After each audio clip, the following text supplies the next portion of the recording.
Morning বন্ধুরা, আশা করি সবাই ভালো আছেন।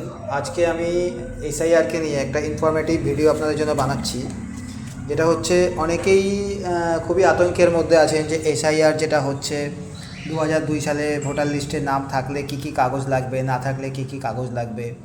সেই বিষয়ে আপনাকে জানাই যে 2002 সালে মনে করুন যদি কারো এসআইআরের লিস্টে ভোটার লিস্টের নাম থাকে আপনার অথবা আপনার বাবার, তাহলে কোনো রকমের কাগজপত্র লাগবে না। জাস্ট আপনাকে একটা ফর্ম দেওয়া হবে বিএলওর তরফ থেকে আপনার বাড়িতে এসে, সেই ফর্মটাকে আপনাকে ভরতে হবে, ভরে আপনাকে সেটাকে জমা করতে হবে। আর যদি কিনা দেখা যায় আপনার 2002 সালে ভোটার লিস্টে আপনার বা আপনার বাবার বা মায়ের কারো নাম নেই, সেক্ষেত্রে আপনাকে অনেক রকমের কাগজপত্র দিতে হতে পারে। এই জন্য আপনাদেরকে বলছি, কোনো চিন্তিত হবেন না, কোনো রকমের আতঙ্কের কোনো কারণ নেই। তার কারণ এসআইআর যে হচ্ছে এটা সুষ্ঠুভাবেই হবে আশা করি।